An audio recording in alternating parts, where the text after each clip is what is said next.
You've endorsed Donald Trump for president. Judges and two separate juries have found him liable for rape and for defaming the victim of that rape. How do you square your endorsement of Donald Trump with the testimony we just saw? Well, I will tell you, I was raped at the age of 16. And any rape victim will tell you, I've lived for 30 years with an incredible amount of shame over being raped. I didn't come forward because of that judgment and shame that I felt. And it's a shame that you will never feel, George. And I'm not going to sit here on your show and be asked a question meant to shame me about another potential rape victim. I'm not going to do that. It's actually not about shaming you. It's a question about Donald Trump. No, you are shaming me. You've endorsed Donald Trump for president. Right. Donald Trump has been found liable for rape by a jury.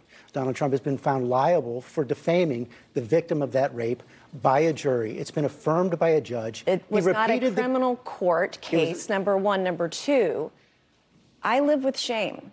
And you're asking me a question about my political choices, trying to shame me as a rape victim, and I find it disgusting. And quite frankly, E. Jean Carroll's comments when she did get the judgment, joking about what she was going to buy, it makes it harder for women to come forward when they make a mockery out of rape, when they joke about it. Doesn't it make it harder for women to come forward when they are defamed by presidential candidates? It makes it harder when other women joke about it, and she's joked about it. I find it offensive. And I also find it offensive that you're trying to shame me with this question. I'm not trying to shame you at all. In fact, I have dealt with this for 30 years. You know how hard it was to tell my story 5 years ago when they were doing a fetal heartbeat bill and there were no exceptions for rape, incest, rape or incest in there? I had to tell my story because no other woman was coming forward. No rape victims were represented. And you're trying to shame me this morning. I'm just asking. And I find it offensive, and this is why women won't come forward. Women won't come forward because they're defamed by those who perpetrate rape. Donald Trump they are judged and they're shamed, and you're trying to shame me this morning. I think it's disgusting. I'm not shaming you at all. I told my story. It took me 25 years to tell my story. I was judged for it. I still get judged for it today. I'm asking you a very simple question. And I answered it. You're shaming me for my political choices. I'm asking you a question about why you endorse someone who's been found liable for rape. It was not a criminal court.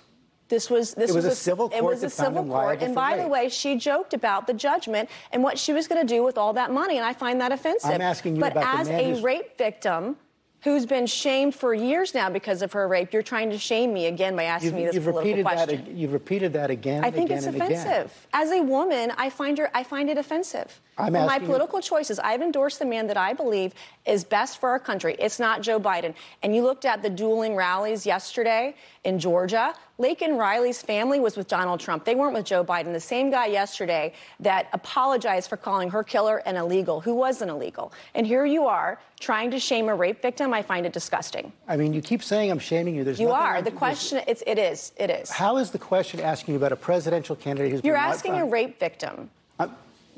And there's no question about that. And you've courageously talked about that. Because I've been raped. I think that's disgusting. No, I'm questioning your political choices because you're supporting someone who's been found liable for rape. Actually, I'm not trying to shame you. You are. That's exactly what you're doing. You're not answering the question. I think it's disgusting. Well, you're welcome to say that, but you also have to answer the question. Why are you supporting someone who's been found liable for rape? I just answered your question. What is the answer? He was not found guilty in a criminal court of law. It was sexual abuse. It wasn't actually rape, by the way. And E. Jean Carroll joked about all the money she's going to get and made a mockery out of this case. And I think that's offensive. There's a reason why women don't come forward. And when you have someone who says that they're raped and they make a mockery out of this civil court judgment, it's offensive to other women. It makes it harder for other women to come forward when another woman has made a mockery of it. You said women don't come forward because they are afraid. They are afraid because they're defamed and shamed by those like you're trying to shame me this morning. They are afraid to come forward, as you said, because they are defamed by those who commit the rape. That's what Donald Trump has been found guilty of doing. He defended himself over that and denies that it ever happened, but he was not found guilty in a criminal court of law. It was a civil judgment over sexual abuse. So is that the distinction you're making? A civil judgment is okay, but a criminal judgment is not? This is different, and they didn't even input all of the evidence into the civil case either, because some of the information she provided wasn't even accurate or correct. But to sit here and ask me as a rape victim to try to shame me for my political choices is wrong, and I think it's offensive. You can repeat that again and again and again. And I'm going to because I find it deeply offensive. You don't find it offensive that Donald Trump has been found liable for rape? I find it offensive as a rape victim that you're trying to shame me for my political choices. And I've said again repeatedly, E. Jean Carroll has made a mockery out of rape by joking about it. I don't find that funny. Well, rape is not funny. You've made it rape perfectly is clear. Serious. You've made it perfectly clear. Rape You're comfortable. Is serious. It is it's serious. Not funny, and it shouldn't be made a mockery of. But if you want to defend a woman who made a mockery out of rape, then you go ahead and do that. I'm not going to do that. Well, actually, what you're doing is defending a man who's been found liable for rape.